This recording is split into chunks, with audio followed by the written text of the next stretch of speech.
अस्सलामु अलैकुम वरहमतुल्लाहि वबरकातुहू। हकीम मोहम्मद याकूब आपकी खिदमत में हाजिर है। आज हम बात करेंगे इंशाअल्लाह मलेरिया बुखार के ऊपर। ये अक्सर रतूबती मौसम में ये मर्ज़ होता है, वबाई मर्ज़ होता है। ये मच्छर मक्खी से फैलता है। मच्छर मक्खी के मौसम में ये शुरुआत करता है और पानी खड़ा हो जहाँ वहाँ पे मच्छरों की पैदाइश होती है, तो वो फिर आगे सिस्टम चल निकलता है। ये वबाई सूरत होती है, हवा के ज़रिए ये आगे पीछे मक्खी मच्छर के ज़रिए ये सेहतमंद बंदे से, जो बीमार बंदा होता है उससे मक्खी मच्छर उड़ के सेहतमंद बंदे के ऊपर आते हैं, तो फिर वो काटते हैं, तो खून में ये अमल हो जाता है। तो इस तरह ये चीज़ें होती हैं। ये जो मलेरिया बुखार है, ये असाबी खारी कैफियत से जिस्म पर वारिद होता है। इस हालत में जब इंसान में खारी कैफियत अपने असरात जिस्म पर मुरतब कर रही हो और इस दौर में अगर कोई मच्छर इस खारी जहर के ताफुन को दूसरे इंसान के जिस्म में शामिल कर दे और इसका खून भी इस जहर से मुताफिन हो जाए, तो ये मरीज़ मलेरिया जैसे मर्ज़ में मुब्तला हो जाता है। इस खारी ताफुन से जल्द के मसामात बंद हो जाते हैं, यानी तकासुफ मफरत हो जाता है, जिससे जल्द के मसामात बिल्कुल बंद हो जाते हैं। ना बैरूनी हवा इन मसामों के ज़रिए जिस्म में दाखिल होती है। इन मसामों के बंद होने से सांस लेने की सूरत में मसामों के अंदर की तरफ जज़ब होती है और ना अंदरूनी दुखानी जो हवा होती है इन मसामों से खारिज होती है। इस कैफियत से मरीज़ का बैरूनी माहौल सर्दी महसूस करता है। अंदरूनी हवा बाहर निकलने के लिए और बैरूनी हवा अंदर जाने के लिए अपनी इस कशमकश से लर्ज़ा तारी कर देती है। जिस्म में कपकपी शुरू हो जाती है, बुखार होता है, सर्दी लगती है।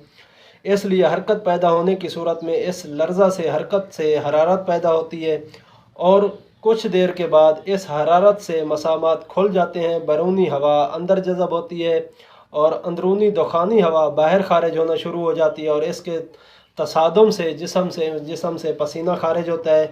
पसीने के अखराज का निज़ाम जो होता है वो मुतहरक हो जाता है।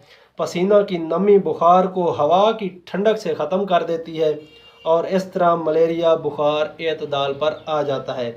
ये याद रखें कि हर खिल्त जब मुताफिन होती है तो क़ुव्वत मुदब्बरा बदन इस खिल्त के ताफुन को ख़त्म करने के लिए अपने एंटीबायोटिक अमल से बुखार पैदा करके इस खिल्त के ताफुन को जलाना शुरू कर देती है। लिहाजा जब तक जिस्म में किसी खिल्त का ताफुन रहता है तो इस ताफुन को जलाने के लिए हरारत गरीबिया अपना अमल करती रहती है और जब ताफुन जल जाता है तो बुखार भी ख़त्म हो जाता है। लिहाजा बुखार कोई बीमारी नहीं है, बल्कि क़ुव्वत मुदब्बरा बदन का खिल्त के ताफुन को ख़त्म करने का एंटीबायोटिक अमल है। मलेरिया बुखार आसाबी उज़लाती तहरीक की बीमारी है। इसकी इस्लाह के लिए आज आपके सामने मैं नुस्खा पेश कर रहा हूँ। ये याद रखें कि मलेरिया बुखार को तोड़ने के लिए सर्द तर दवाएं इस्तेमाल की जाएं, तो इस तरह मलेरिया बुखार बिगड़ जाता है। जब अक्सर लोग देखते हैं हम कि बुखार हो जाए तो वो गीला कपड़े की पट्टियाँ करते हैं, जिस्म के ऊपर ठंडे पानी के छींटे मारते हैं। अब ये हर बुखार में इस तरह नहीं होता। अगर आसाबी तहरीक की वजह से, आसाबी जहर के मुताफिन होने की वजह से ये मसला हुआ है, तो फिर यहाँ पे आप सर्द तर इलाज ना करें, यानी पानी का इलाज यहाँ पे ना करें, तो ये फिर बिगड़ जाता है। इस जिसमें पहले बारी का बुखार होता है और इसके बाद ये बीमारी या बुखार पुराना होकर काले यरकान में बदल जाता है। इसलिए बुखार को फौरी तौर पर तोड़ना नहीं चाहिए, बल्कि उसकी इमदाद करनी चाहिए। मैं आपके सामने अर्ज़ कर चुका हूँ कि ये जो बुखार होता है ये क़ुव्वत मुदब्बरा बदन का एक हथियार है, समझो। वो खुद ब खुद इलाज करना शुरू कर रही होती है, तो हम अगर उसकी इमदाद नहीं कर सकते तो उसके रास्ते में खलल भी ना डालें। तो इलाज की सूरत में आपके सामने ये दो चीज़ें पड़ी हैं। ये गोदंती है, उम्दा लेनी है आपने, इसी तरह साफ़ सुथरी उम्दा गोदंती लेनी है, और ये फटकड़ी सफ़ेद है। इसके साथ आपने चूना डालना है, जो अनबुझा चूना हो, जैसे हमें दुकानों से मिलता है इस तरह डली की शक्ल में, उसी तरह चूना लेना है। आपने चूना 1 तोला लेना है, ये गोदंती 2.5 तोला और ये फटकड़ी सफ़ेद भी 2.5 तोला। सब इन तीनों दवाओं को बारीक करके किसी कढ़ाई में डाल दें। कढ़ाई में डालकर चूल्हे के ऊपर रखें और ऊपर से प्याला ढाँप दें ताकि अंदर की हवा बाहर न जा सके। 1 घंटा आग दें, अच्छी तरह नीचे से आग दें, तो ये सफ़ेद रंग का कुश्ता सा बरामद होगा। اب یہ جو کشتہ ہے آپ نے اس کو پاؤڈر کر لینا ہے، اچھی طرح پاؤڈر کر کے یہ والا کشتہ آپ نے 2 تولے ڈالنا ہے، آملہ خشک اس کے آملے کے چھلکے وہ 2 تولے ڈالنے ہیں، اور کرنجوا مغز کرنجوا اس کے بھی 2 تولے آپ نے ڈالنے ہیں۔ یہ دوائی آپ کے پاس 6 تولے بن جائے گی، اگر زیادہ یا کم بھی بنانا چاہیں تو بنا سکتے ہیں۔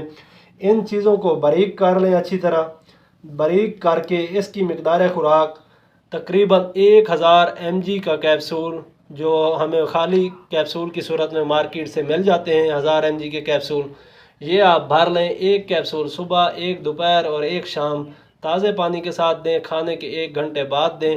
تو یہ آپ نے یاد رکھنا ہے کہ کوئی بھی اگر کھانے کے فوراً بعد پانی نہیں پینا چاہیے، دوائی کھانی ہو یا پھر ویسے ہی پانی پینا ہو تو کھانے کے 1 گھنٹے بعد آپ پانی کا استعمال کر سکتے ہیں، اس وقت ضرورت ہوتی ہے جسم کو۔ تو اس علاج کی صورت میں آپ نے غذائی علاج کے طور پر آپ نے جو اعصابی غذائیں ہیں وہ تمام بند کر دینی ہے، آپ کے ارد گرد کا ماحول کی نظر رکھنی ہے تاکہ مچھروں کی افزائش جہاں ہو رہی ہو اس کا تدارک کیا جائے، اگر کہیں پانی کھڑا ہو تو مٹی ڈال کے اس کو ختم کر دیا جائے تاکہ وہاں پہ مچھروں کی جو افزائش ہوتی ہے وہ نہ ہو سکے۔ اور ساتھ میں آپ نے عضلاتی اعصابی سے عضلاتی غدی غذائیں استعمال کرنی ہیں، وہ آپ کو میرے چینل کے اوپر غذائی چارٹ کی صورت میں ویڈیوز کی شکل میں آپ کے پاس موجود ہیں، آپ وہاں استفادہ حاصل کر سکتے ہیں۔ تو انشاءاللہ پھر ملاقات ہوگی۔ میری آپ سے گزارش ہے کہ آپ میرے چینل کو لائک کریں، شیئر کریں تاکہ دوسرے لوگ بھی اس سے مستفید ہوں۔